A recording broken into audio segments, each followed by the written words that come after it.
Good evening, everybody, and welcome to another edition of Into the Red Rabbit Hole. I'm Nighthawk, your host, and Eric isn't here yet, so I'm not sure if he's having internet problems or whatnot. So I'm sure if he's able, he'll come on, but we go on even though we go short. So I've got some serious things that we need to discuss tonight, folks.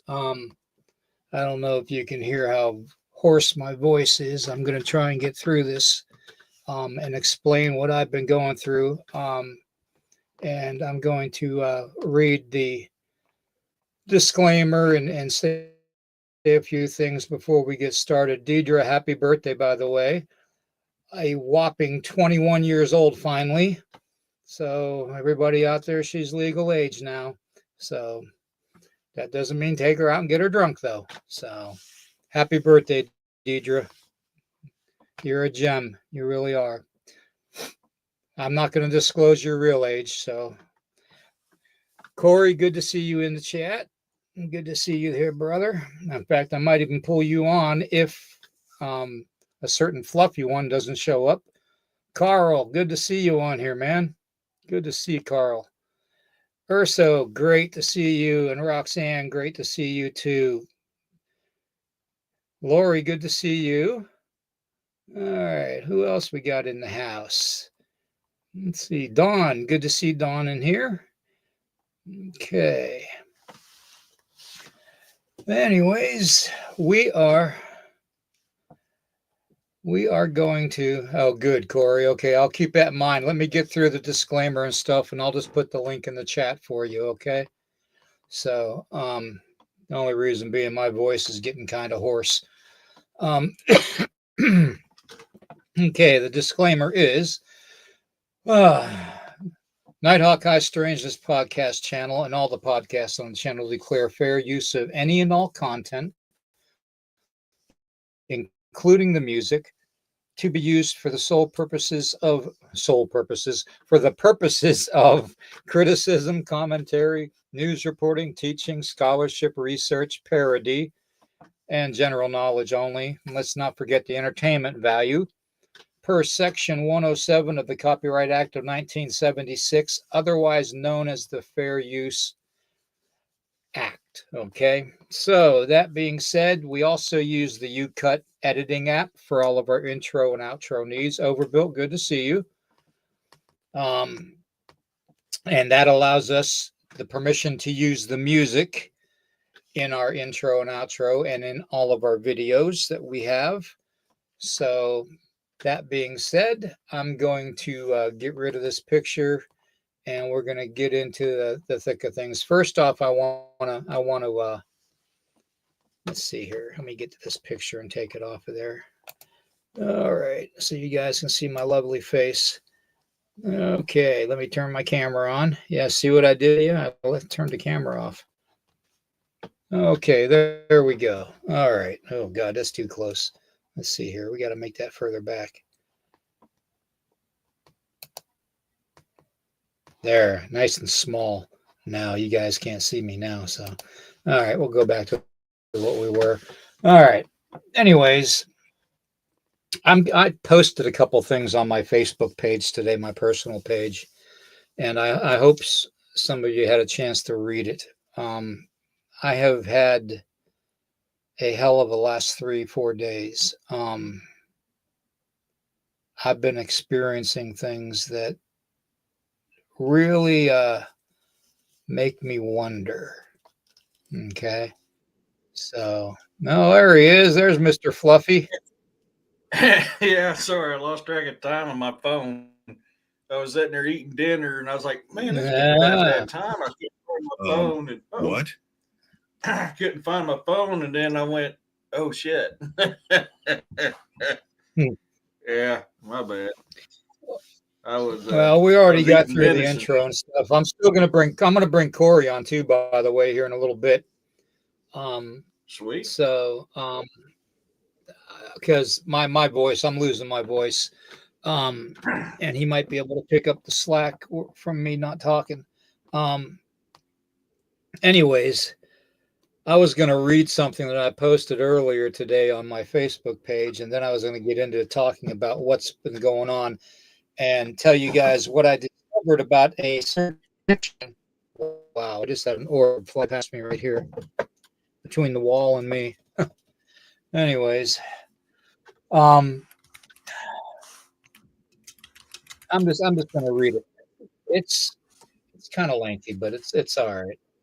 The key to the universe while dealing with a quantum entanglement of all the dimensions, the parallel universes, and timelines.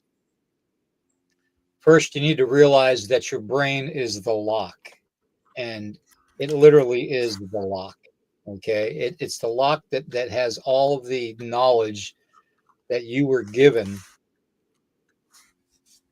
by the Creator to make it through this world and to gain as much knowledge to go over to the next level of life. Okay, whether you want to call it heaven or what. Um, anyways, first you need to realize that the brain is the lock, and your key is your spirit and your imagination. Secondly, have to remember that you are human and unable to visualize and hear all that happens around us every day.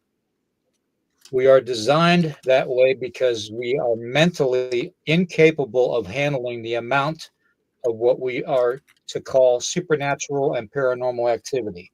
In other words, it's kind of like that verse in the Bible where it says you can't look at the face of God because of his basically his divine and just his glory because it's overwhelming. Our mind can't comprehend it and our eyes can't interpret it. Okay. It's that same principle. Okay. Um, around us every day. We are designed that way because we're mentally incapable of handling the amount that we call supernatural and paranormal activity. With the inferior spectrum abilities of a 0.0035% on the visual spectrum, you don't have the strength to see it all happening. Your brain would most likely melt down, or it would just cause you to have such a fear that it would not you would not want to be seeing what's happening around you. In other words, you would just completely shut down from fear, which that happens a lot with people in traumatic situations. Most people would scoff at you and call you a freak or a fraud because you have the gifts. Okay. But those that are given special gifts to see and hear it all happening around them don't and shouldn't be concerned themselves with the shortfalls of humanity. Embrace your gifts, and if you want to learn, then open your mind and accept the fact that you have been lied to since birth. Okay. Everyone you are supposed to trust growing up to tell you all the truth in life and tell you every day that you are basically all you can be in this world don't know to tell you that you can be all you can be within the universe. In other words, they don't know themselves. Okay. They're being misguided. Okay. And it goes on and on and on. Um, the reason I posted that today is because in my research I've done since the last time we had a podcast on here, um, I found out some things. I I started looking more into a lot of the encounters, the original Momo encounters in the '70s and all that, and the the Mud Monster and the Jersey Devil and the Grass Man and all these other encounters. And I started thinking, what do all these encounters have in common? Okay. And I put out a broad spectrum of what I was looking at, as far as supernatural encounters, cryptid encounters, paranormal encounters. And I kind of found a common link to about 75 to 80% of all encounters. Okay. And that is, and you're going to, it's going to blow your mind because when you think about the water connection that I've already made to everything with the missing people and everything, um, and the water encounters with people that have supernatural encounters or paranormal encounters, or cryptid encounters, there's always some kind of water source involved.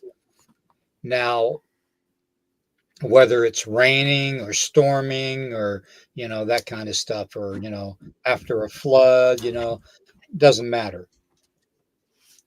But what I found out is that sin, believe it or not, sin, and religious beliefs play a big role in encounters. I literally found out that about almost 80% of the encounters out there involve some act of, I don't even know how to say it, ungodly sin, um, or some kind of religious means represented, whether it was good or bad. Okay, take for instance the first in 1869 when the father and the daughter were walking along a path, in grassman country, in Ohio, and they were walking from church, and the father got attacked. Okay. Think about that. They were walking from church. There's a church connection there. Okay. There's a religious connection there. Okay.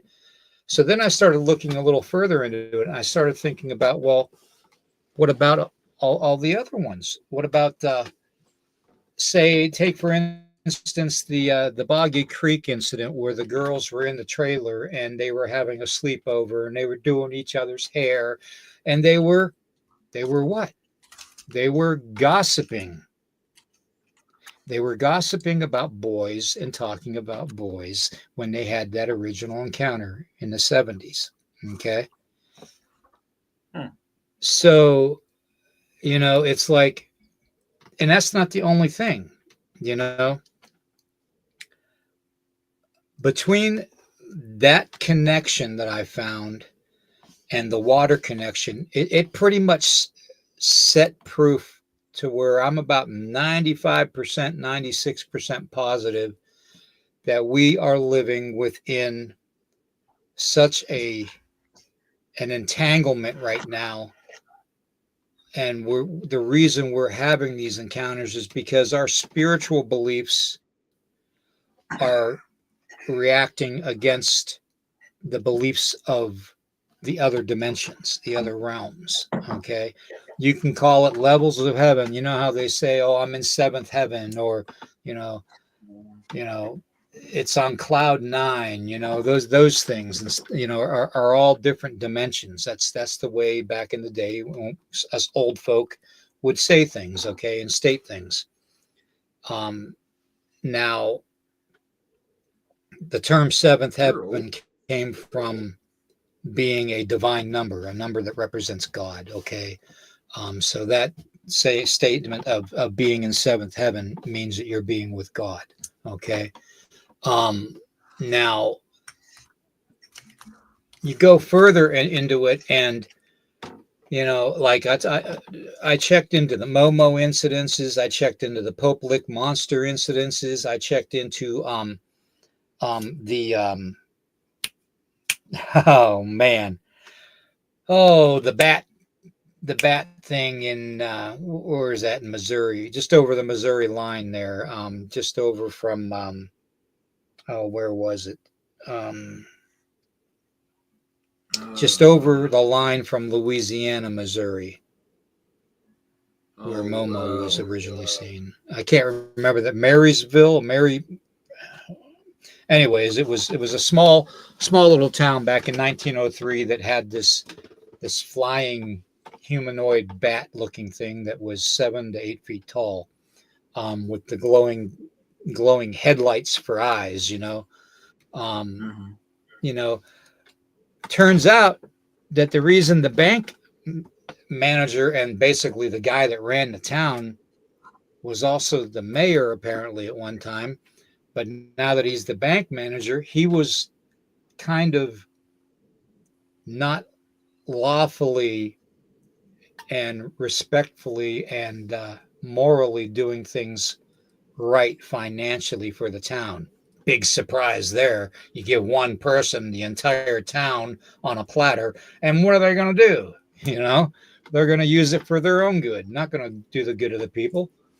But anyways, after that incident of embezzlement and fraud and stuff like that he was doing with the finances and stuff for the town and for all the people that lived in the town, which was like 1,000 people, they started having these encounters with this flying cryptid. Okay. The incident in Texas when the two young men were driving on their way to work after drinking all day long and going into work third shift had the encounter where the bat thing wanted to fly down and pick up their car and fly away with the car with them in it. Busted off the mirrors on the side of their car, on a dirt road. Well, what were they doing before the incident? They were drinking in excess before the incident, okay? Before they had the cryptid encounter. You see where I'm going with this? There is a possible connection between irresponsible, lack of moral and ethics type of an activity that we as humans are doing, whether you want to call it sin or whatnot, okay? But we do these things, and then we have these encounters. And then I started thinking to what my father said too about the Bigfoot, that usually when you have an encounter, it's either because you're innocent enough to where you're lucky enough to have that special encounter, or you've done something wrong to attract the supernatural part of that cryptid to show itself to you. Okay, so Corey, I'm going to put the link in the chat for you, buddy. All right, unless you want to do it there, bro. Present order invite. This thing looks a little different today, but I'm trying to see, and you're being rude. Hold on, I'm just going to put it in the chat for Corey. Yeah, that's what I was doing. I was copying But anyways, it just kind of, and yes, and even the chupacabra, the chupacabra is another one. Okay. Um, the first sightings with that was the woman that saw it originally in Puerto Rico was doing, let's say, I don't want to say voodoo, but it was like hoodoo, kind of like the Caribbean version of mixing Christianity, Catholicism with voodoo, and you get all kinds of different religious activity like that. But after she got done doing a candle and stuff and saying prayers, she had the encounter with the chupacabra in Puerto Rico. Every instance, and if it's not that type of an activity that's attracting, and I'm not saying that this is just the cryptids, okay? I'm saying these are the cryptids that you see with the red eyes. That first sighting of the grass man was described he had red eyes. The first sighting of Momo was described that he had red eyes. Okay. The first sighting of that Popelic monster was said to have red eyes. There is a supernatural connection to all these encounters that I have found.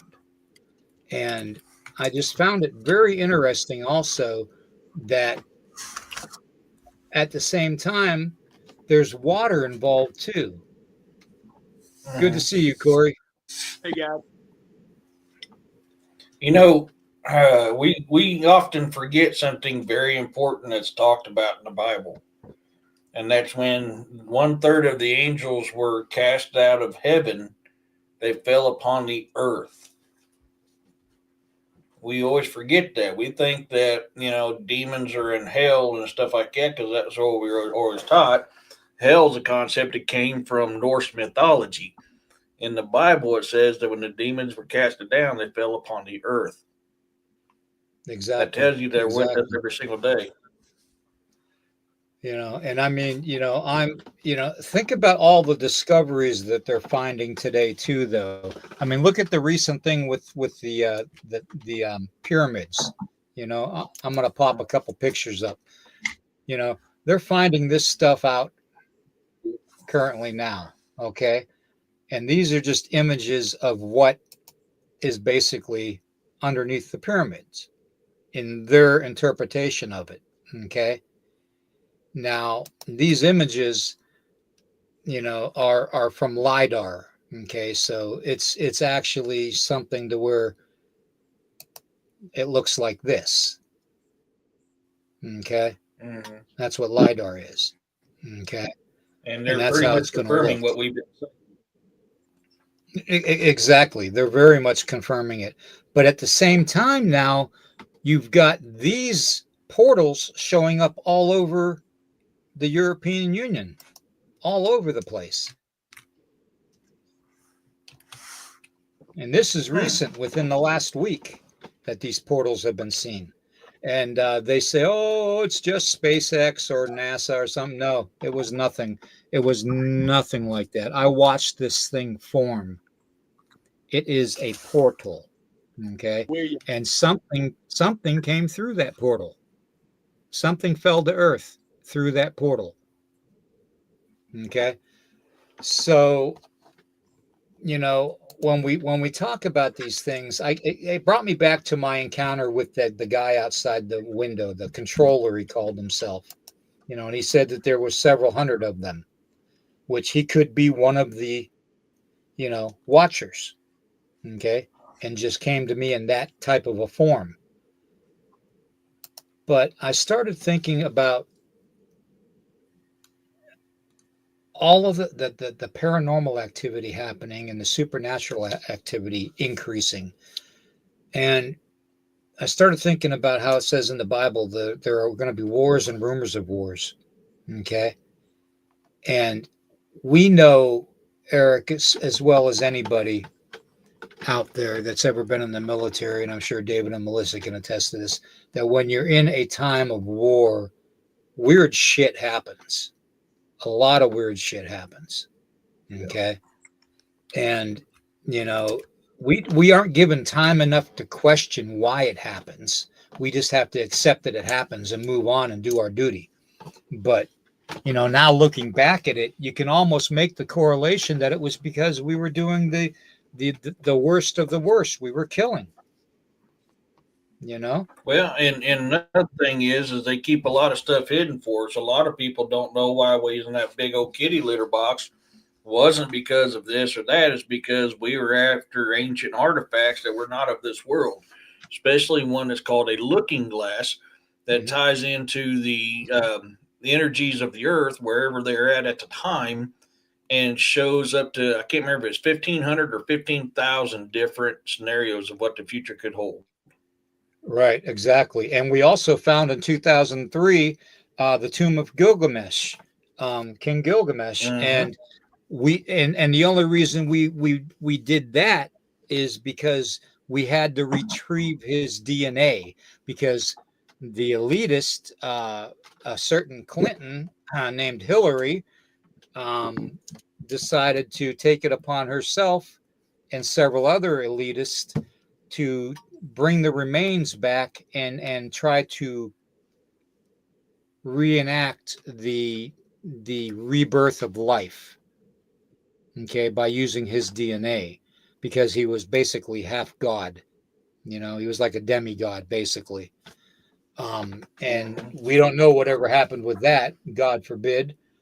But it just, even with that, after 2003, think about the increase in the cryptid sightings and all the weird cryptid sightings, and all the weird stuff that we're seeing. It escalated after 2003. And around that same time, Mm-hmm. CERN was starting up their activities too, without telling people. So, it all makes sense to me, putting it all together with, and I started thinking like everybody else, oh, it's certain blood types or it's certain nationalities that are people missing. Well, yeah, most of them are German, descent. Um, but I started looking at the religious aspect of it. What religion were they? You know, do you know that 90% to 95% of missing people claim Christianity as their religion? Think Hmm. about it. I mean, Yep. what other way would you want to remove a certain type of humanity that is possibly going to resist the darkness in the world? You would want to remove as much as you could and not make it looking so Mm-hmm. obvious and do it in such a way that humanity would never be able to figure it out. Well, guess what? Humanity is not as dumb as they think we are. So, Yeah, look at all the mass genocides on Christians around the world that's happening to this day. yeah, exactly. There is mass genocides on Christians. Oh, we lost Exactly. Corey. Yeah, we lost Corey. Where'd he go? You know, Dom said something pretty interesting here. Let me What's get that? back up to it. Lost it. Where'd he go? I respect soldiers who say they are or were a part of evil. And it's like I've always said, during these wars fighting the people we fought, people don't like to hear it, but you have to become evil to fight evil. Yep. But think about the first war in Afghanistan. That war was Mm-hmm. based completely off of a lie. It's a sin. So of course, Mm-hmm.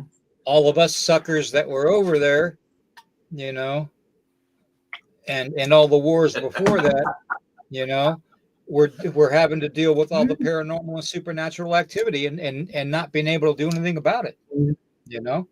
So it's like he vaped I himself got out you. of existence.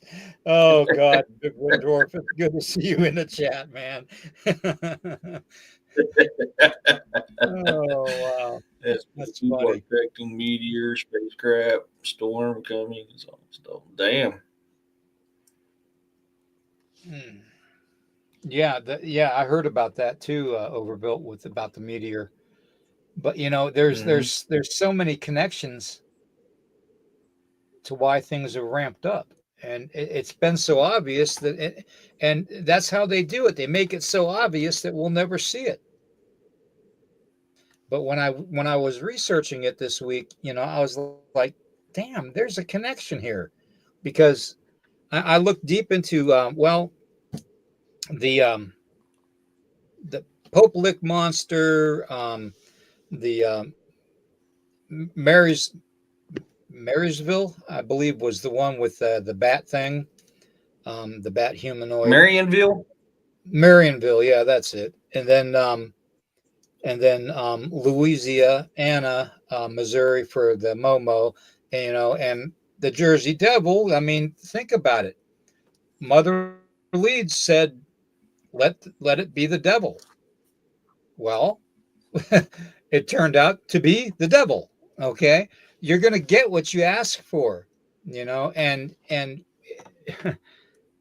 I can't say it enough that when something comes at you that has red glowing eyes, folks, it's not a real cryptid. It is something that manifested through evil ways to get to you. Hmm.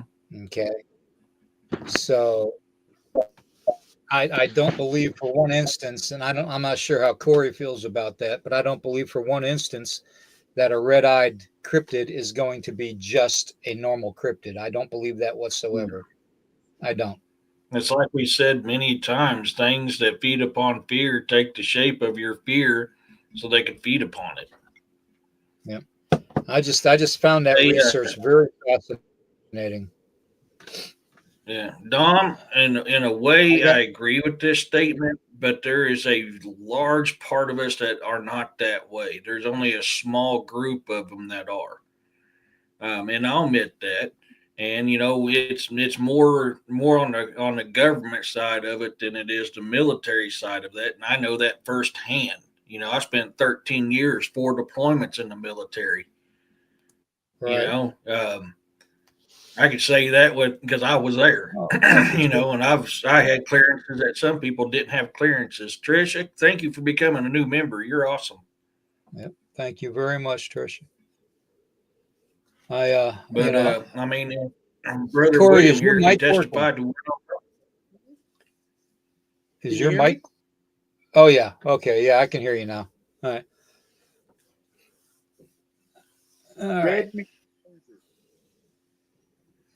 Your sound is like it's there, then it disappears, and it comes back and disappears. I don't know if you're too far away or what it is. can you hear me now? Yep. Yeah. Yep. In my opinion, red means danger. Yep. Anything Exactly. glowing red eyes E- is danger. Exactly. Exactly. Heard a guy. And it just knowing the connection that I made with the whole sin thing and all that, and every instance that I researched this past week, um, literally said that the one of the first descriptive things they gave was red eyes. And then I started thinking, well, there's got to be more of a connection. So I started looking at the water thing. Okay, well, water was there 85 to 90% of the time. Okay, it was either raining or storming or some type of water. Okay, so then I went further with that, and I started thinking, well, what other connections can I make? I started looking at the religious thing. What religious background were these people? About 90% of them almost were Christian. It was like 87.8% were Christian. Okay, is what the math worked out to that I had in front of me. Hmm. And then furthermore, I checked even further into it to their activities previous to when they had their encounter, and they were doing things that were either ethically or morally wrong, or basically a sin. Um, oh God, I can't remember the town off of the big muddy monster. I can't remember the town where that was, but the big muddy river. The first sighting of it was in the 70s, and who was the ones that saw it? It was a husband with another man's wife at a place like Inspiration Point, and they were both cheating on their spouses, which is what? Adultery. They're And they making had whoopee. They had going. and they had the encounter with, you know, the muddy creek monster. So, it's like it just it blew my mind that, there was this connection of whether it was uh, irremo- um, irresponsible, reckless, endangerment, um, sinful, any type of activity like that. Um, it seemed to have the encounters with the red-eyed cryptids, and it just blew my mind. I gotta take a break. I gotta give my voice a break. You and Corey go ahead. Yeah. Well, I mean, it's look how many times we've said on here that when you live in negativity, you invite negativity. When you live in positivity, you invite positivity. So, I mean, Red. every one of these acts that they're talking about was all negative. So, what did they attract? Negativity. That's crazy that William said that because I was thinking about that a couple of days ago, Eric. We Mm-hmm. had a we had a local man come up missing around here, and Pilates even did a story on him, and he lived down on the Red River. And there's a Hmm. commonality between these people that come up missing. They all take their shoes off, and this guy took left his and he would not leave the house barefooted for anything on earth. He's a farmer, and I left his boots at the house when he came up missing. And he lives down on the Red River. Hmm. Yes, sir. And You know, he wasn't as quite a uh, moral person as everyone thought, if you know what I mean. yeah, yeah. Not to break this subject, but for a second, every time you talk about the Red River, I think of that John Wayne movie, Yeah, Red River.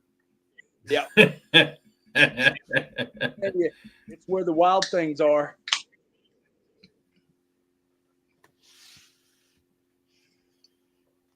Everyone I know I that mean, lives down on that thing have seen tons of stuff, but they're really secretive about it.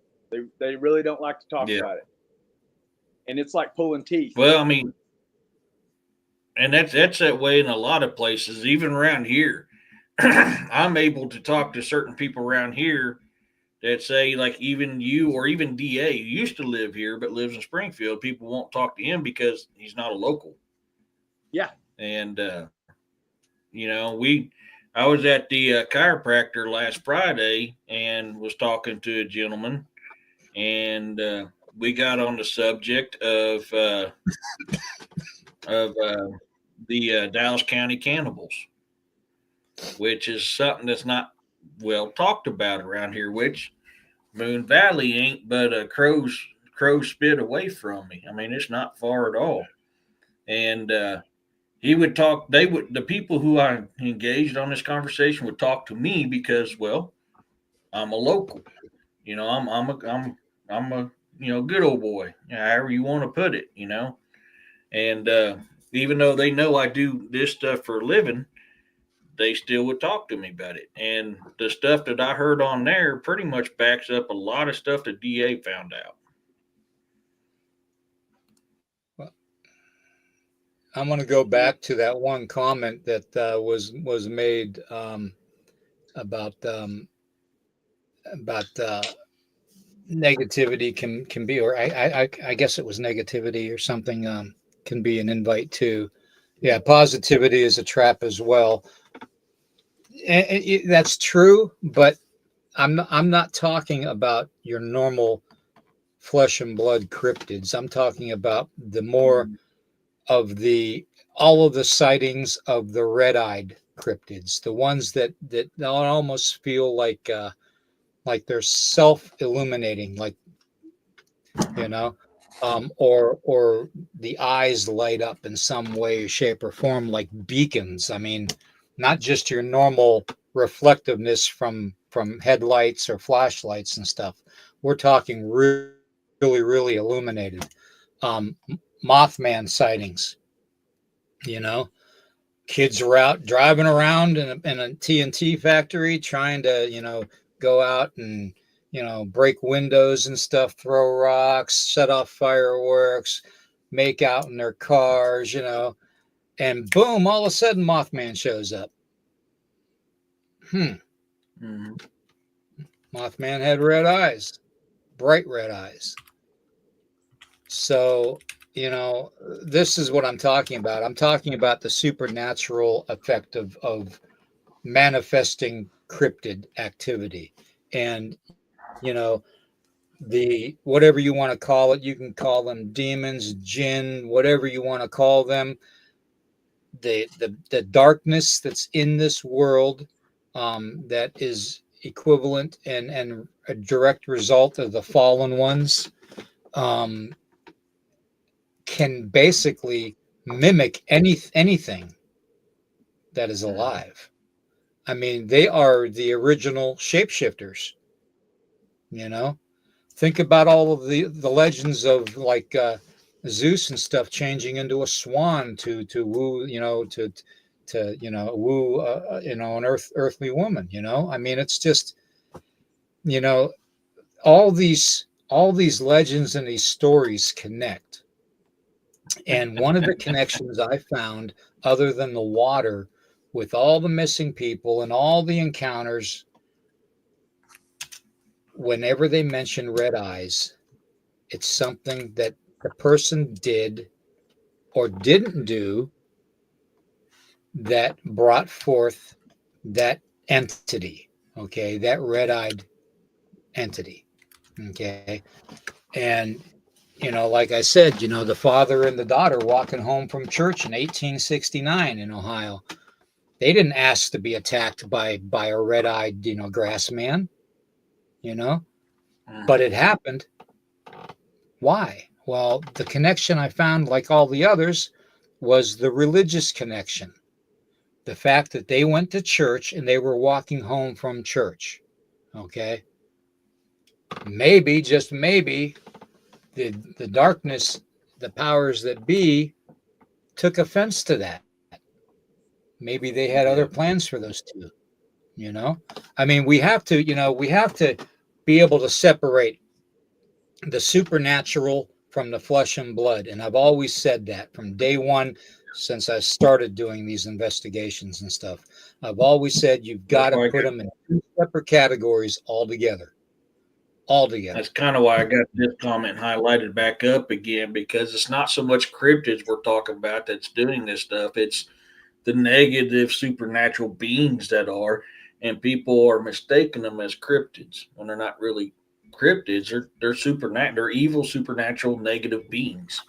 Yep. Take a look at the pastor that was in Ohio, just outside of Cleveland, Ohio, somewhere around Toledo.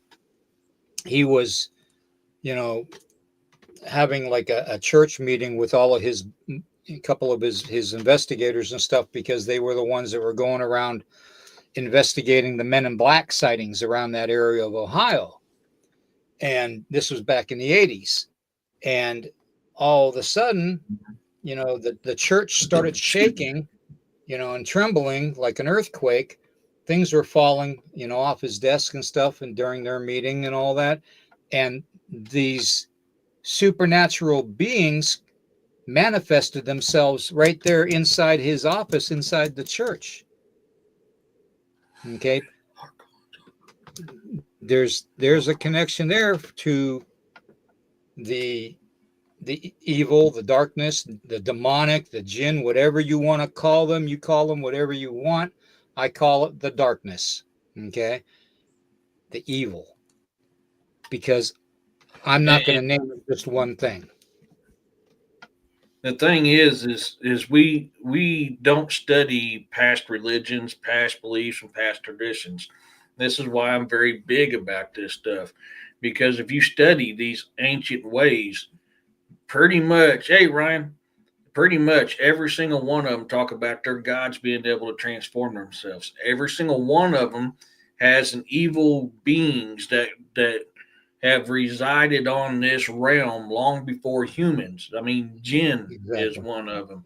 Spirits are another one. Keep going on I and mean, on about this other I, type of I can stuff. put It's not I just can put some of here's a couple sightings.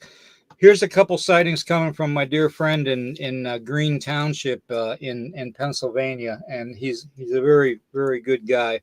I'm trying to get him, to get a break from doing his investigations, but he's so busy right now. But these are a couple pictures that he had from investigations and stuff and sightings in the area. And this is just one example of a possible what we're talking about.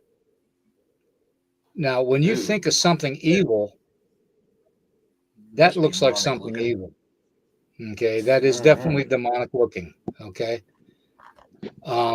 then you've got this. That's definitely demonic looking. So just picture these with red glowing eyes. Okay, that's the kind of entities that Whoa. I'm talking about. I'm not talking about the you know, normal flashlight glow from the eyes, from eye shine and all that, on a normal cryptid. That's not what I'm talking about. I'm talking about the glowing red eyes that look like headlights, you know? That's So, that and one picture. Let me get to it. That one picture, it just dawned on me what that thing looked like to me. Uh, that one there.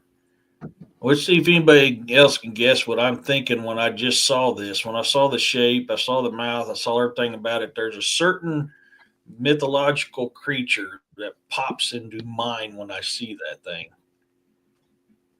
Anybody have a good guess? Troll. Look how many times a troll's been depicted, and it looks very much like what this thing is right here. yeah, true. True. It also reminds me of the Dinopithecus. Hmm. Remember, we did a podcast on that too. Thank you, Roxanne, for entertainment purposes only. Correct. Man, bear, pig, yeah. That's We're all actually a good tired, Rick. description. That's actually a Listen, very good Don, description for that man bear eh, pig. Don I listen. and Ryan both are. They were right up the alley where I was talking to. But if you study a lot of depictions of what a troll hey heifer looks like, um, that was a classic example of it. I listened to a guy Yeah, tell a story one time. Said his girlfriend was meeting him up at his family's cabin. I think it was in Colorado, if I'm not mistaken. And he knew there was a little bit of dogman activity around the place. So when she pulled up, he said he had seen one before he went in the cabin, and he was big on meditation and raising his vibration, things like that. And when she pulled up, he went out there and told her to get all her stuff, and she forgot her cell phone. And he said, now we got to go back out there. He said, I don't want to go out there by myself. But he said the eyes were glowing, corona color. And mm, he meditated. She said, I'm going to go get it. And he said, wait for me to go with you. And he meditated for about 30, 45 minutes before he went out, got his vibration up. He said when he walked out with her, it was standing next to the deck to his left when he went out the front door, and he just kind of cut his eyes over there and looked at it. And the glow, the corona glow behind its eyes, when he looked over there and made eye contact with it, he said it went to white. And I think, yeah, he said it immediately looked just like our eyes after that. And I think there is a direct link with getting your vibration right before you go around these creatures. And that's the thing too. That's another thing too, Corey. A good point made is whenever you're dealing with, well, we've all heard, and I know Ryan has too, the Hat Man. Okay. And we've all heard the original story of the rake, which was spotted in, I believe, the 1980s, the early 80s, just outside of Erie, PA, okay, at a Catholic school. Okay. Again, the religious connection, okay, where literally the priest that was teaching at the school, or the dean of the school, was literally the one that went around doing all the demonic possession exorcisms. So you have that darkness and evil being expelled, but yet at the same time it's being attracted to the students of the school. And one of the young students got physically attacked one night at 3:33 in the morning. Okay. So, it's all documented. And this is after that same student was outside of the dorms at a certain time of the night when she wasn't allowed to be. So she broke the rules. Okay. The rules of a religious institution, a school. In comes the negative evil entity with red glowing eyes. Think What about it. religion has stole all the text on these things and all the ways to combat these things? And I'm starting to see a pretty good connection here between that religion and a lot of this bad stuff going on here. Want me to say it? If you want to, but if it walks like a duck, it quacks like a duck. Damn thing's got to be a duck. Yeah. I'm just merely pointing out the connections. I'm not going to say any religion is wrong, because everybody's allowed their own faith. I mean, look at how I started out in life, darker than dark, so completely opposite of the way I am now. In fact, now I use that to actually protect people now. But you can't help but make these connections. And I'm sure Ryan would agree with me that, if you actually step back and look at all these encounters, whether it's UFO alien, whether it's a cryptid with red glowing eyes, whether it's shadow people with red glowing eyes, whether it's a rake with red glowing eyes, okay, whether it's Bigfoot with red glowing eyes, Jersey Devil with red glowing eyes, they all have this commonality factors of dealing with water and some form of humanity screwing up. Okay, whether it's ethically, morally, or religiously a sin, they always have that fault before the encounter. I just, and that's just the connection I found. And, it's there, it's documented in all these reports. And believe me, that's all I did this week was go over all these reports with a fine-tooth comb, and enough to make me just completely exhausted mentally. I mean, when we're going and seeing stuff like this at scenes of a tragic accident, okay, take this for instance. Okay. stuff like this. I've seen that. Okay. You know, Yep. now this was taken.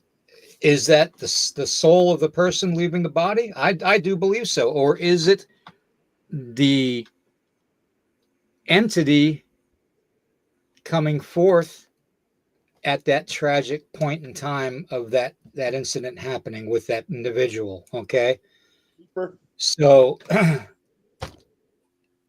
there's such a connection to the, and I hate to say this, Eric, there's such a connection to the bizarre with, Mhm. and by the way, that person was a Christian too in that picture where the spirit or the soul was coming up. They were a Christian. So there again, you have that connection. So, You're getting hot. and it's amazing too. And I do believe that on the other side of that tree line was a river or a stream that was there, a waterway. So Someone said guardian angel. That's kind of what I was thinking. yeah, that's what I was thinking too.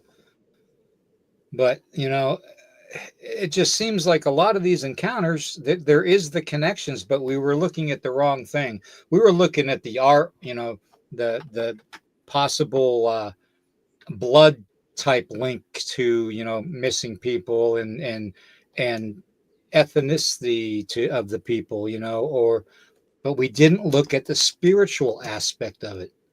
And when I went in and started investigating the spiritual aspect of all these encounters from the 1960s on, I mean, in 1966, on Presque Isle State Park, 1966, in Erie, Pennsylvania, there was a UFO sighted by a group of young teenagers that were on one of the beaches after the park was closed, okay, which they weren't allowed to be, okay, which is a morally wrong decision, okay. And during that encounter, when the lights disappeared behind the trees in the park, they had an encounter with a red-eyed Bigfoot. So, in fact, the one young man had to walk all the way into town to get a tow truck because his Mustang, he had a 65 Mustang that got stuck in the sand. He had to leave two girls and another guy behind, and they were the ones that had the encounter with the monster, a red-eyed Bigfoot. Okay. So, what religion were they? Guess what? They were Christian. I'm just saying, it just seems awful funny how a lot of these red-eyed encounters are dealing with a certain faith or a certain situation that the person having the encounter went through before the encounter. And I'm surprised that I'm the one that's doing the research and finding this connection out. I mean, this is this is the stuff we've talked about many a time. Say, Demaria, we've always pointed that out, and but some people, I mean, to whatever reason it is, don't sit there and put that together. You know what? Rule number 1: don't go to Inspiration Point. Mhm. Ours was always make out. I mean, that's Or that's party schools. that seems to be a biggie too, though. I'd say probably about 33% or a third of all these encounters involve some kind of extracurricular activity at the Inspiration Point.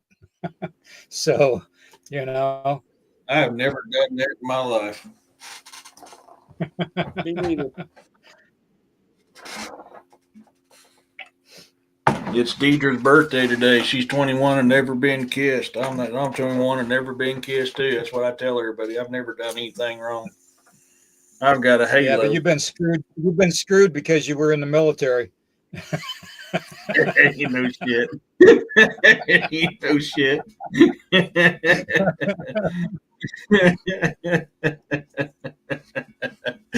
Oh God. So that is a good point. It is a good point. We've seen it in every horror movie.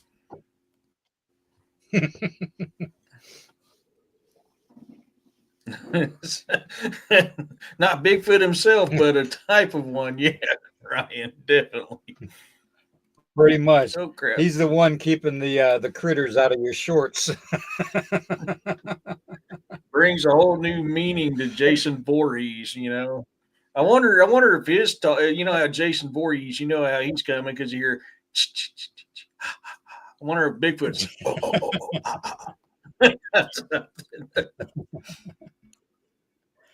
Uh, Have you I just thought it What was was you very saying, Corey? interesting. And, go ahead, noticed Corey. when you hear of a specifically a dogman encounter, and they happen like this, but they're rare.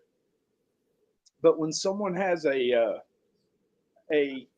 I'll say least bad interaction with one of them, I don't know if I call it good or not, but when they have a positive interaction with one, I mean, everyone I've ever heard, the person says they had blue eyes. Hmm. Yeah. Hmm. Yeah, I've heard that too. And actually, if you think about it, the encounter in the 1980s that the three hunters had, or the three fishermen had, that went out and that lived in Texas, they went out in their boat and they got next to this little island there, and they were doing some midnight fishing. And they had a car battery for an old spotlight that they would hook up to be able to see. They had a dog man encounter. Did you know that all three of those guys were of Christian faith too? And they were fishing at midnight. So, and again, there's Never the done water that with her. connection. Now, that is the dog man in that instance was described as a hyena looking dog man with blue eyes too, that were literally like reflectors. So bright reflectors. So, and they described it as snap, snap is all they heard. And the thing stood on two legs and was every bit of 8 feet tall, is what they said. Now, you got to take into consideration too, adrenaline and all that, and fear factor, you know.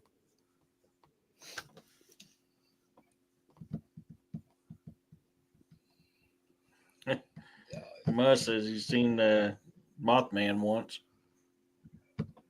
That's interesting. That'd be What happened? interesting. Yeah, yeah, that would be interesting to hear. Mm-hmm. But yeah, I mean, it just seems like every time I was researching these encounters with either red glowing eyes or some type of illuminated eyes, because the bat human thing in 1903 um, wasn't said to have red glowing eyes, but it had bright like illuminated headlight eyes, like amber yellow, but it was like spotlights. Literally they were blinding people. So, and the bullets that they were shooting at the thing with didn't have any effect on it. So again, it's the really bright eyes, 90% of the time red, the other 10% of the time they're, blue or white or yellow, but they're really illuminated, really bright, to the point where they're blinding. That to me smacks of supernatural. That doesn't smack of just a flesh and bone cryptid. So I think we definitely need to separate the two. Oh yeah. I want to hit a couple comments up here real quick. Where was that one?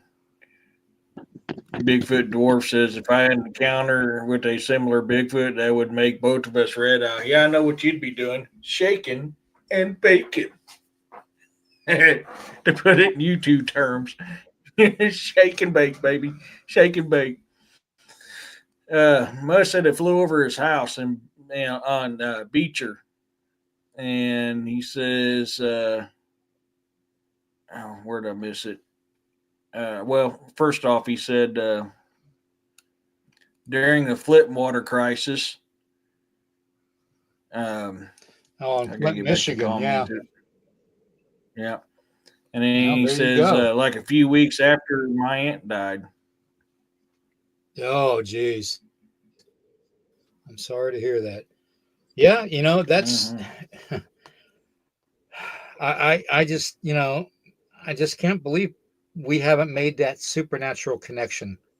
Um, somebody has every time somebody asks me what I think about the Mothman, I always tell Good night, them that Jason. I think the Mothman is something more than what we believe it to be or investigated it as to Mm-hmm. be. It's definitely something that is of an angelic type of an entity, a being. And just because an angel is fallen doesn't stop it from being angelic. Okay, it's still Mm-hmm. technically an angel. Okay, so we Still have to has keep that in power mind. Yes, we have to keep that in after mind. So after they fail it. if Mothman is a fallen angel, then we have to understand that it can have angelic powers and it can sense death and tragedy because it's given the eyesight to see it. Okay, from the realm where they come from, they have a stronger ability to see and hear things and feel things and know things than humanity does. So, Mm-hmm. Oh, that'd be cool to catch a golden eagle on camera. Uh, excuse me, sorry guys. But yeah, it fits with what you and me have talked about multiple times. I mean, we have covered that. I don't know how many times. That's an interesting question, dwarf. Do mothballs work on Mothman? That needs something. I mean, And have mothballs. gotta try it. Got to have big moth rebels.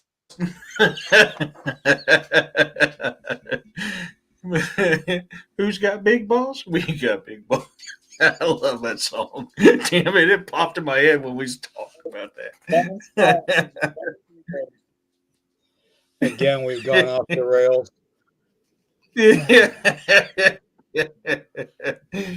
Oh my god. Now I gotta hear that song when we're done because it's stuck in my head. I listened to it yesterday. Did you? Oh, I'm oh 24/7 god. Oh. DC. Hey, Jason, good to see you. Oh, Hey, bounty hunter. oh gosh.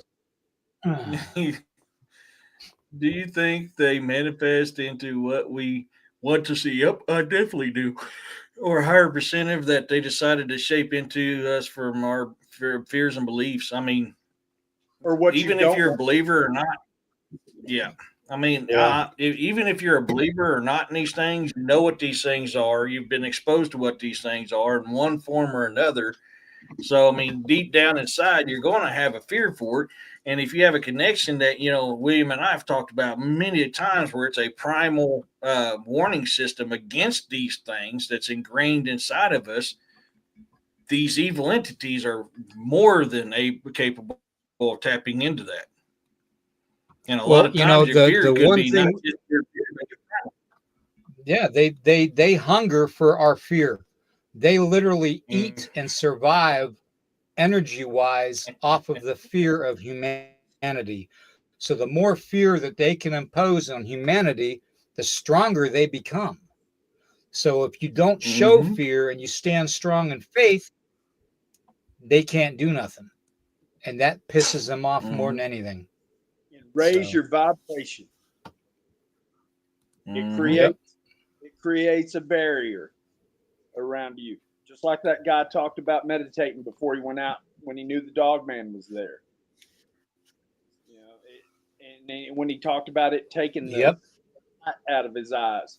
That was he, because he meditated about a half hour, 45 minutes before he went out. And that Mhm. I tell people that all the time. Yep. Yep, Larry, that's correct. No fear. Exactly, Larry. Good to see you in here. That But know one when to comment I can't put up. Just to let you know. So, yeah. What were you saying, Corey?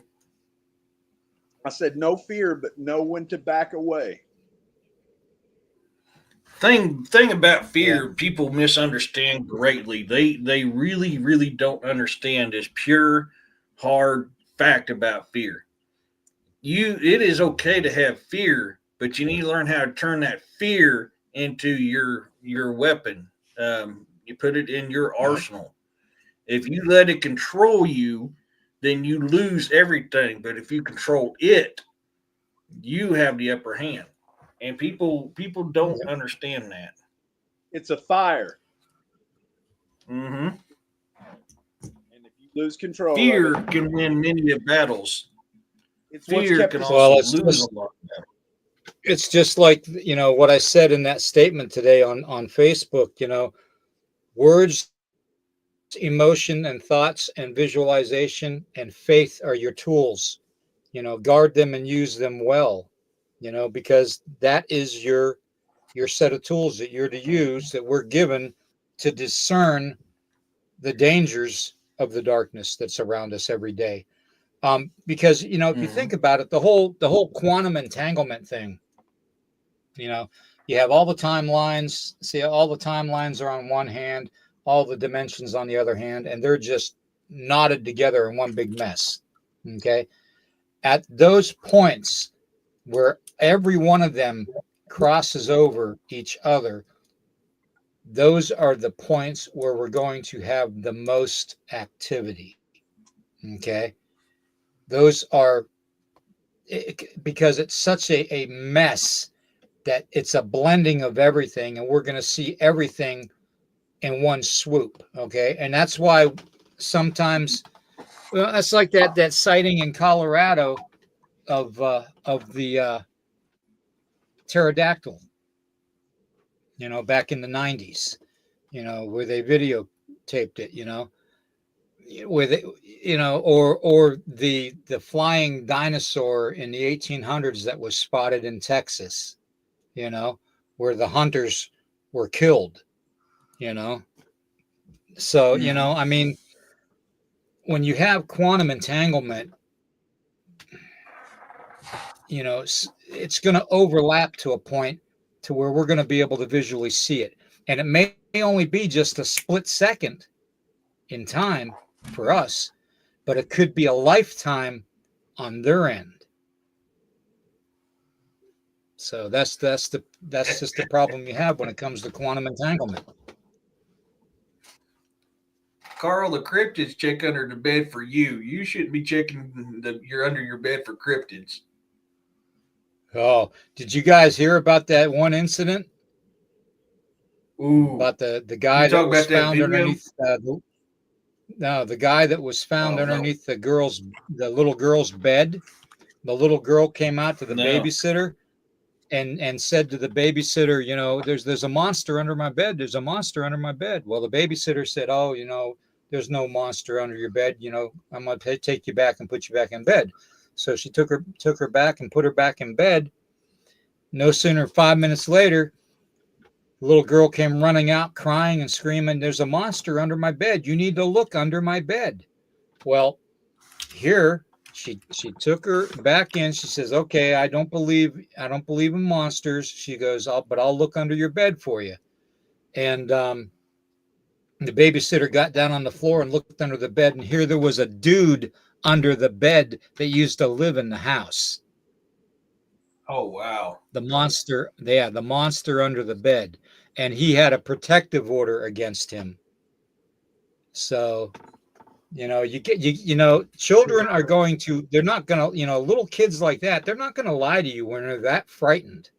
Okay, so yeah, that just tells you right there that we need to pay attention to these children a lot closer than what we are.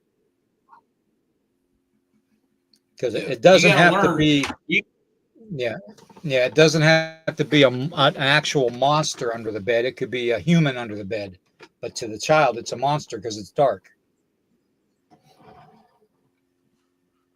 I had a friend that And lived and in. Go ahead. no, go ahead, bro. I had a friend that lived in Lawton, Oklahoma, Comanche County. And you talk about, man, the murder rate there was higher than like New York at one time. But she was sleeping on the couch with her dog, and her husband was away, and she heard the dog growl.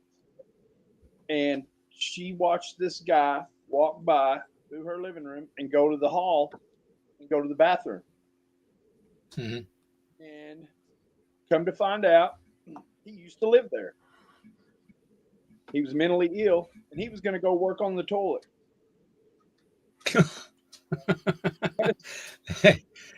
Hey, good help's hard to find, man. Let them work on it. Yeah. But I asked her, I said, what the hell? How the hell did he get in the house? And she said he came in the back door. And I said, what did I tell you about locking your door and living in that town or that city? You know, Mhm. that's just Yeah. it, man. That's the one thing that I'll say I'm concerned about the most is dealing with a mentally ill person, because it is hard to tell when they're going to go Yeah. off. Yeah, they give you no sign whatsoever. Exactly. Exactly. Yeah. I mean, we need to I really catch somebody. realize that the world we're living in has definitely changed. So it's not the I type of the catch times somebody in when my we used to be able to leave our door unlocked. So Yeah. go ahead, Eric. I catch somebody in my house ain't supposed to be. Well, I feel sorry for them because I mean I've learned some interesting ways to extract information that can be used for other purposes and then turned out to be fertilizer for my woods. I mean, Fluffy guy don't play that damn game. Yeah. I can neither confirm nor deny that statement. There's only one way in with my house, Yep. and most I everybody's too don't play scared. that. I had somebody in my yard when I pulled up today from the doctor's appointment, and luckily I saw the badge before things got a little interesting. I heard all the thieves in town are Uh, scared to come out here because they know about the salvage yard being haunted that surrounds my place. Heck yeah. Hell, my friend, Exactly, Carl. For entertainment purposes only, YouTube. hey, a few of my Oh, hey. friends, when they're going to come by, they'll call me and they'll go, "Hey, I'm almost to your house." Okay. And they'll go, "We'll come outside." I'd say, "You've been here 1,000 times. I'm tired of coming outside." "No, Corey, you come outside or I'm not coming in." They're scared to get out of their car, with all the activity. Larry, And I tell them, it's not Larry, bad. yeah. I can feel it. You're going to Yeah. be all right. No, you're coming out. And when they leave, I have to walk them to their car. Yep. Larry Thank you, gifted Larry. 5 for membership. So my blog, Sonny, Corey, Erdum 2, and Sugar Britches is the only 4 I see so far that got gifted the memberships. Thank you, Larry. That's awesome, dude. Yep. That's awesome, Bert. I appreciate that, brother. I really do. Friends I grew up with, when she comes out here, I said, "I don't know why you want me to walk out there with you." She goes, "To protect me." And I said, "Something gets after me, I'm going to kick you in the knee and run back in the house." She goes, "Stop saying that."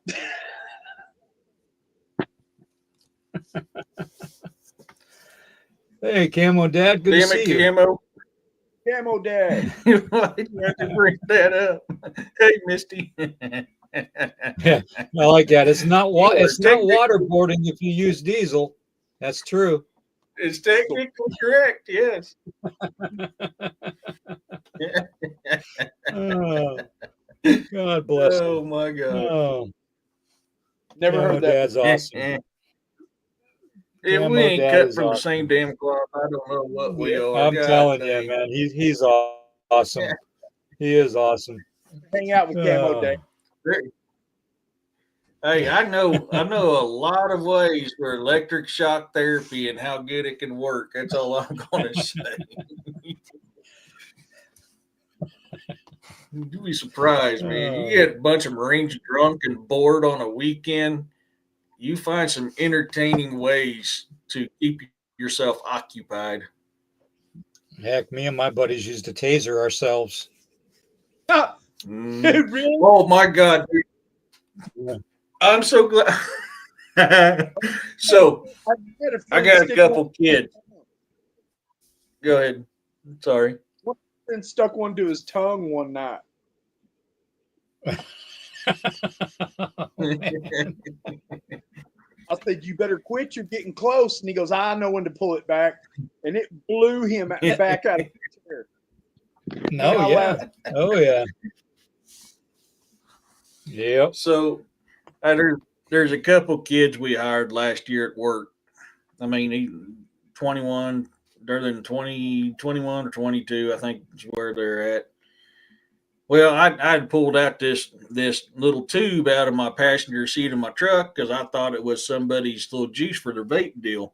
I wasn't paying attention. I was just grabbing shit and taking it out of my truck because I get tired of people leaving stuff in my truck all the time.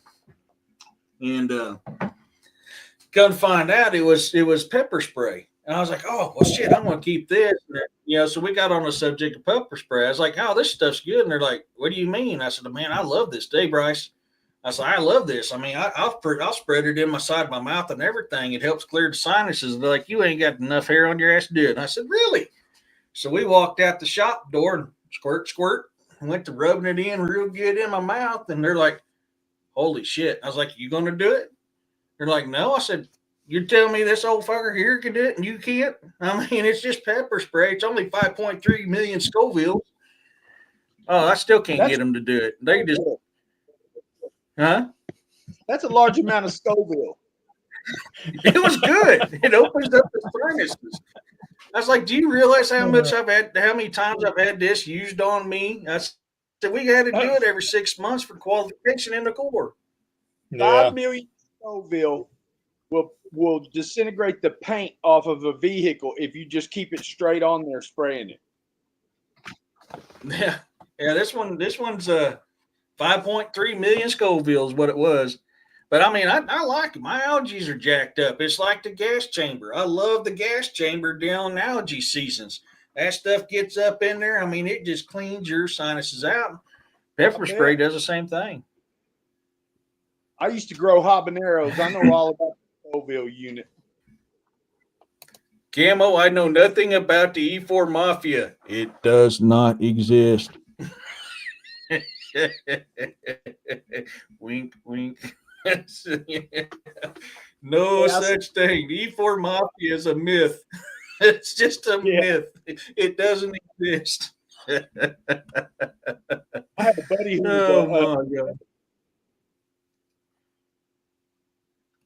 Talk about one crazy son of a bitch. What the hell? Yeah. Yeah, David. We have Marie. I know what you're talking about, Misty. No, it was just funny because we was talking about the taser, and then I had that pepper spray pop up my head. I thought it was funny as heck. And man, them kids are like, I can't believe you did that. I really can't think. I can't believe you did that. Let me tell you, hey, the biggest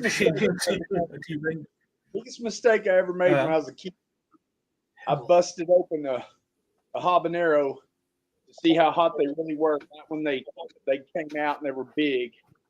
And it just lit me up. But you have to wash your hands off before you go pee. Mm-hmm. Oh, I forgot to wash my hands off that night. Rubbed my eye and scratched my. Huh? You got to wash your hands off, especially if you're going to go pee. Yeah, I forgot to, and I sat there and scratched my eye, and it started watering up. I was like, "Oh well, but no big deal. I'm used to that."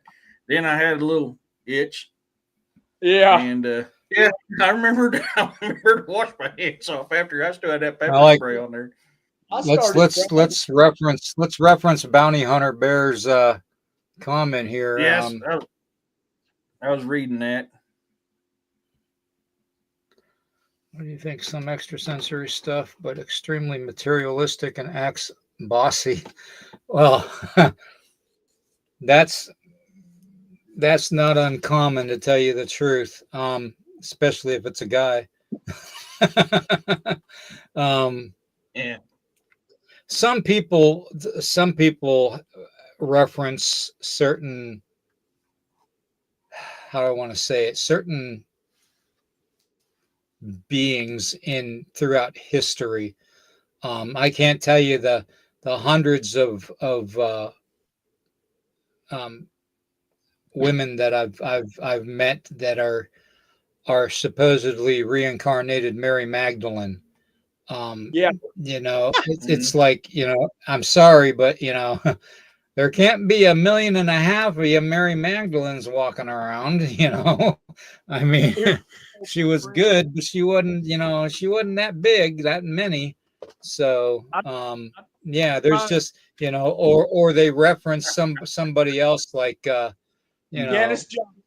oh yeah, yeah, exactly. So it's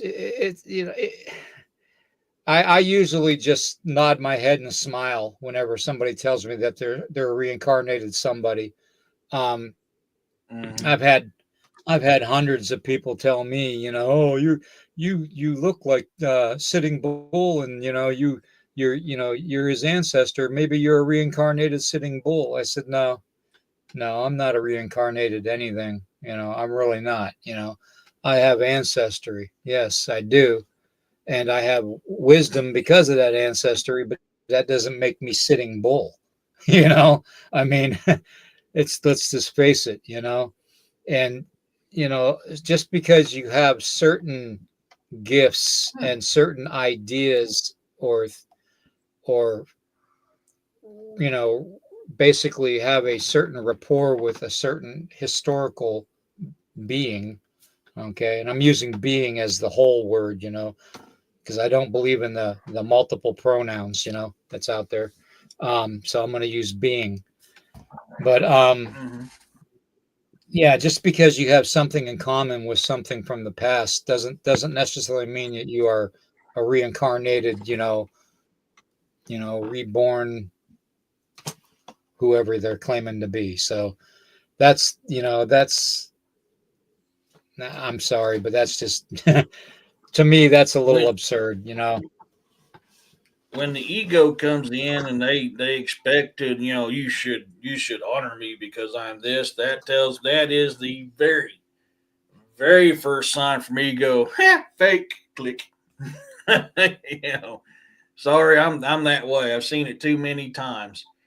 With the ego thing, and people do because they want clout, or I think that's what it's called, clout. They want clout, or they want that. So whenever I see somebody like that, I'm like, yep, nope, we're gone, we're done. Hey, Hmm. I tell them I'm reincarnated Bob that swept up at the store.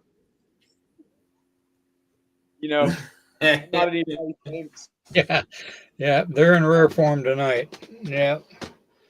Oh, No, I haven't heard of never that, hear. Mo. William. Hey, Hmm. William, are you familiar with Gall, the Sioux? His name was Gall. With gall. Gall. Mm-mm. Uh, Yeah, No, I'm you not. you was pretty clever about it. I've always admired that guy, Gall. I remember the first time I'll I check saw it him. out. Well, Custer's wife went and met with him after, you know, after he got showed what's up. Hmm. But he was a little over 6 feet tall. And when I saw him, I was like, woo. But she said that is the most intimidating human being she's ever encountered in her life. Huh. I kind of I had to chuckle at that because you said Custer, and Yeah, my that was going my ancestor, Oh, comment. my direct blood ancestor was the one that put the first arrow in him at Greasy okay. Grass. So yeah, that Um, was my I might want to ancestor. keep. Might want to keep my comments to myself about that certain Yeah, individual.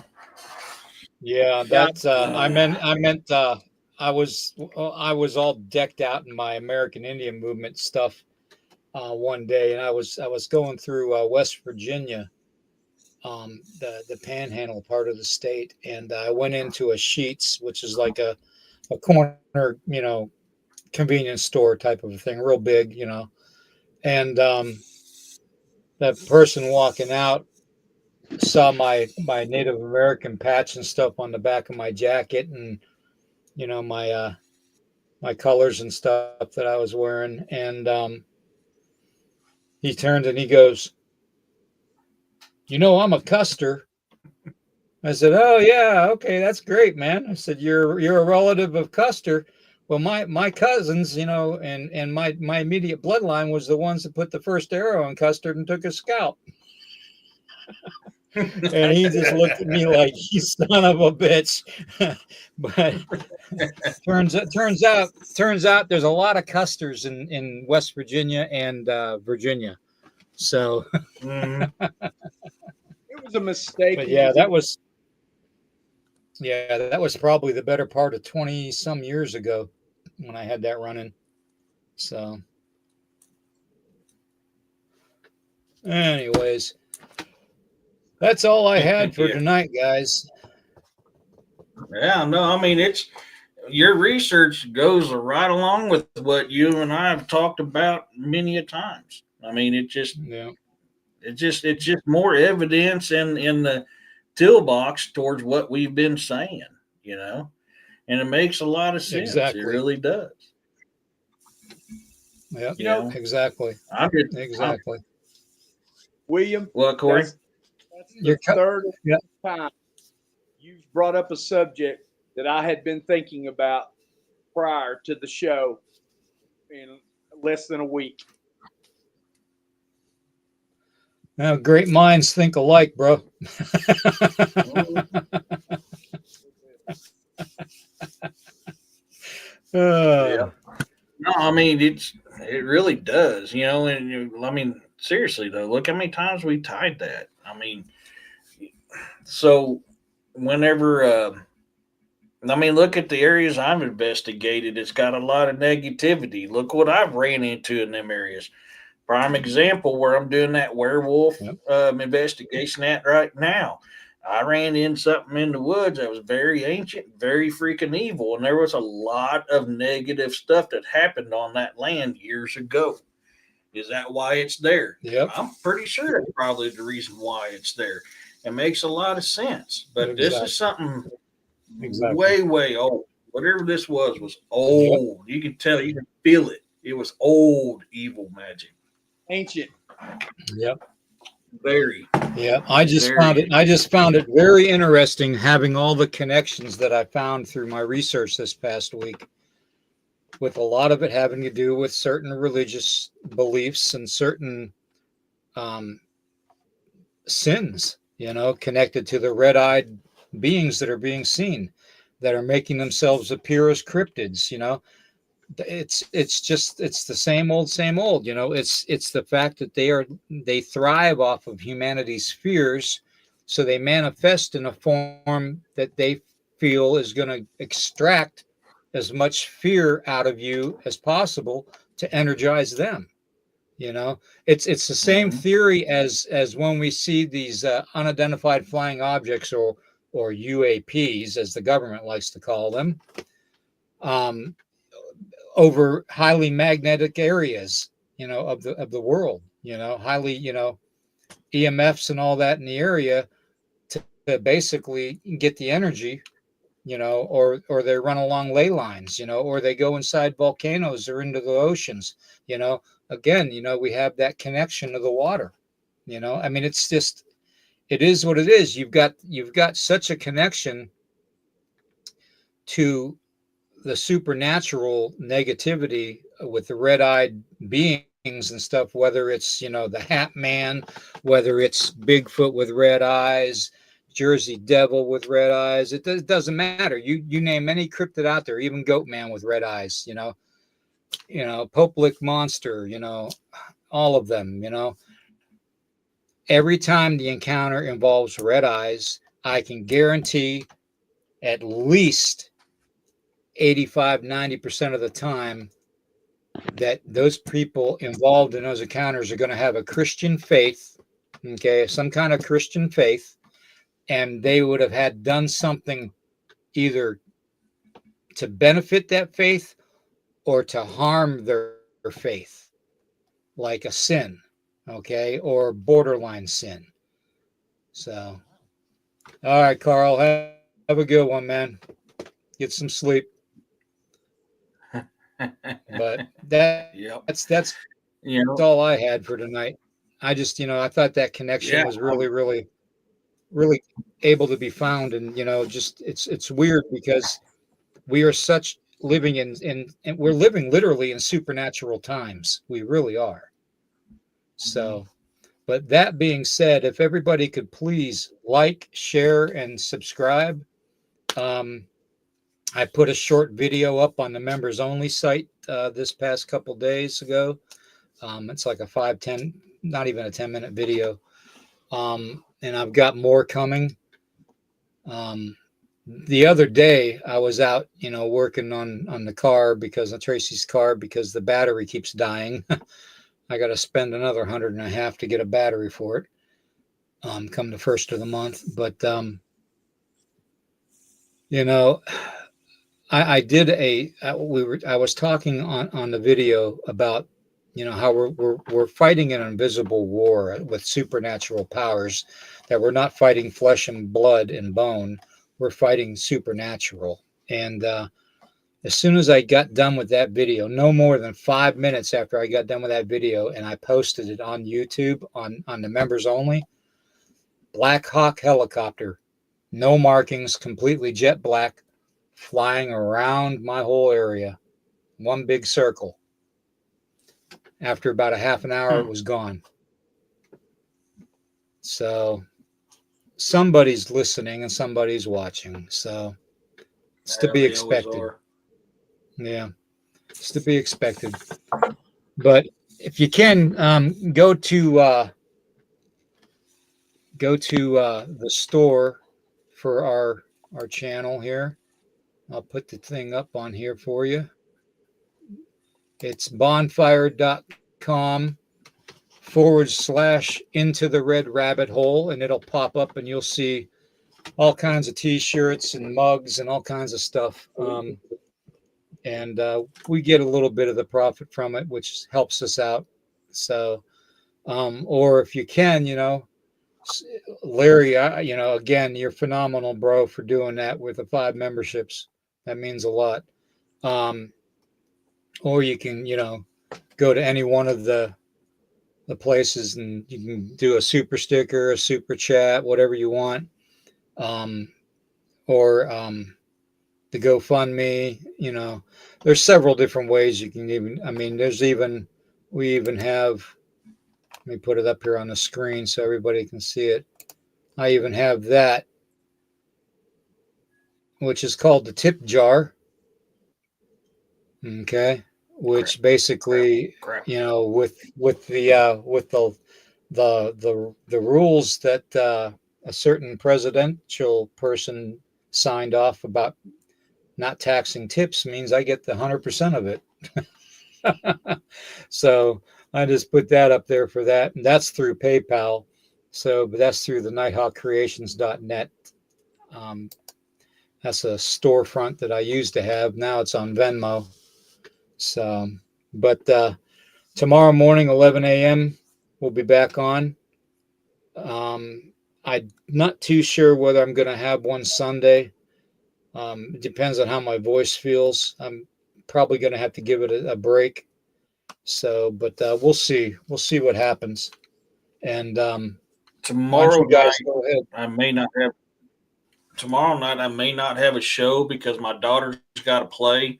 So I got to go down after the morning show and donate some plasma because she told me it didn't cost anything to get in, and I didn't. I found out too late today to go to the play today that it's $5 to get in. So I was like, well, I wish I knew sooner because now I ain't got no money. I put the last of it in my gas tank. So yeah, I'm doing that tomorrow so I can go to see her play. So if everything works out, I won't have a show tomorrow night. I'll be at her play. I want to see if I got something to release. And if you guys ain't already a Patreon member of mine, go to patreon.com/the bizarre and the unknown. I released another sci-fi short story today. I got my internet fixed today, so I've got internet back. Yay. So instead of dealing with what I've been dealing with, I had to replace a lot of stuff, remount my dish and everything.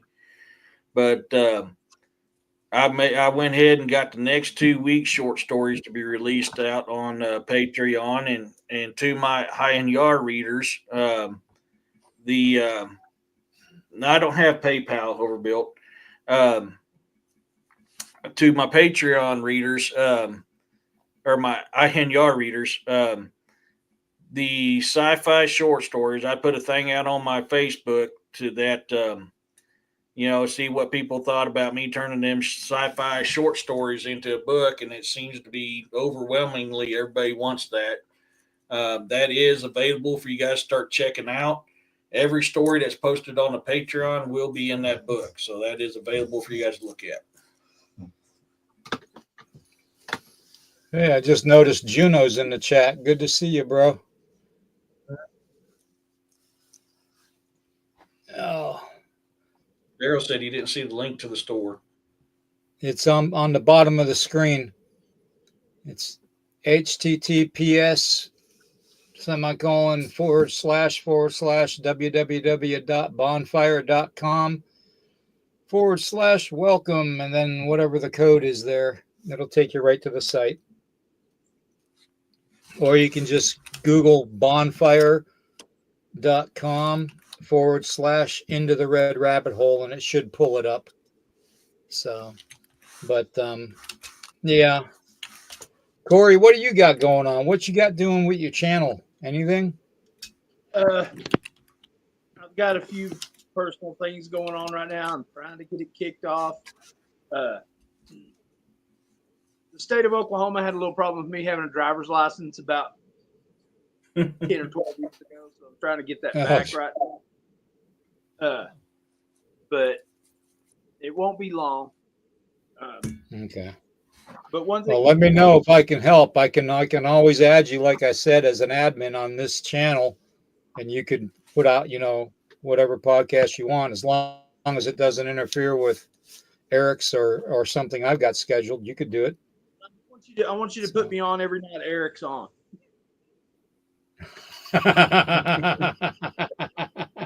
Battle of the, what are we going to call that? Battle of the Fluffies. Of the Fluffies.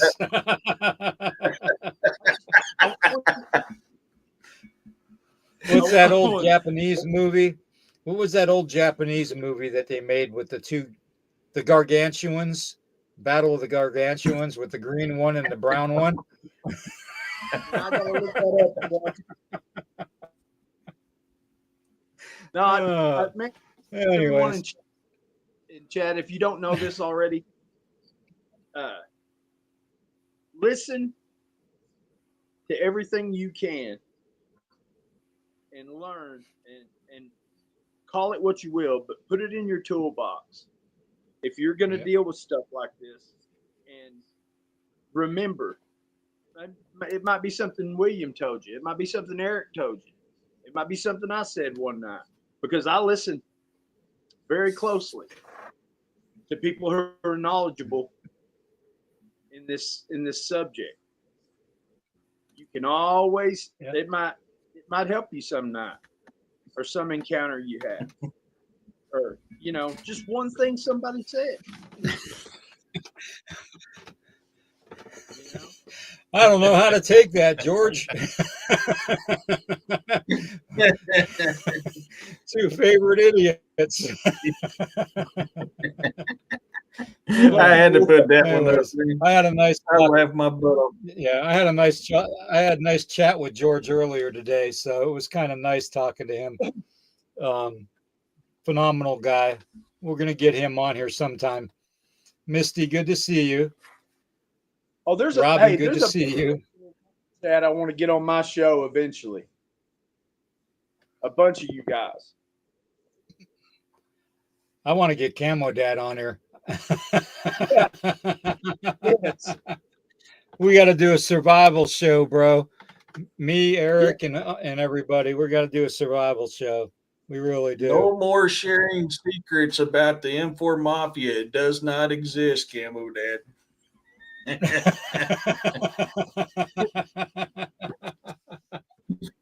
Man, it's once you get to know these people just from live chat, if I ever meet them in real life, I'm just going to talk to you like I've always known you. Oh You yeah, know? yeah. That's what we expect. You know, I Hey. mean, I have never met Camo Dad, and he's like family to me. So same with George. When I talked to George today on the phone, it's what we are. We may be separated by miles, but that doesn't mean we can't come together like family. And help each other out and back each other up and give other people advice or information that might help them out. That's what it's all about. It's not about who knows more or who does more. It's about sharing what and everybody knows something different. Eric's encounters are different from my encounters. Your encounters are different from my encounters. Camo Dad in the chat, his life path is different from my life path. So I mean, we can all learn from one another. That's the way it's meant to be. So, but that being said, I want to thank you, Corey, for coming on, bro. I appreciate that. And Eric, thank you for coming on too. And I appreciate you guys a lot. You guys know that. Brother from another mother. You got it, bro. You got it. Definitely. So, but that's why we're here. We're not here to make egos and stuff. We're here to help out one another, plain and simple. And to tell you the truth, I'm battling to keep on going. So just know that. So every time I come on, it's a battle for me to do it. And that's why I wanted Corey on here today too, because my voice is I'm starting to lose that now too. So, and when that goes, it's up to these guys to continue the fight, and everybody in the chat to continue the fight. So, and just hopefully, if I can have say one thing from being on here that can help somebody out in some aspect of their life, that was worth it. It was worth it to me. So, but that's why I always tell everybody, when I close it out, I always say you got to question everything. It's our right. We have to question everything. We have to follow up on everything. When you do an investigation, you've got to take in as much information as you can, no matter what it is, whether it's paranormal investigation, whether it's cryptid investigation or supernatural, whatever it is, you've got to question everything. You got to get every aspect of whatever the encounter or the incident happened. The weather, the religious background of the people is a big one now. Their activities before the encounter is a big one. Blood types, eye color, I mean, there's 500,000 things that you need to remember to jot down whenever you have an encounter and you're doing an investigation. And that's what I try to do with my research and stuff, especially in my last days, that I try to pass on that information through my research as much as I can. So, but I want to thank everybody for being here tonight in the chat. Thank you, Larry, and everybody for supporting the channel. You guys and George, thank you for the conversation earlier today. I appreciate it. Decisional, good to see you. Munchetti, good to see you. Robin, thank you. Let's see. Overbuilt, thank you. Misty, thank you very much. Dawn, thank you very much. Roxanne and all my mods, Urso and Corey, of course, and Eric for keeping up with the chat. It means a lot to me. I don't think I'm going to be getting any better, so I appreciate all the help I can get, to tell you the truth. But Overbuilt, thank you very much. God bless you too, man. And we'll see each other in the morning then, I guess. 11 a.m. Okay. Take care, everybody. See ya. Much love Peace, and love, and peace. blessings, everyone.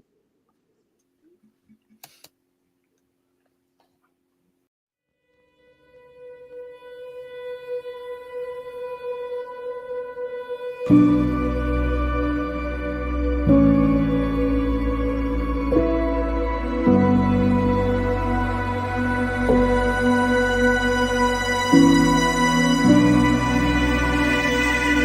you.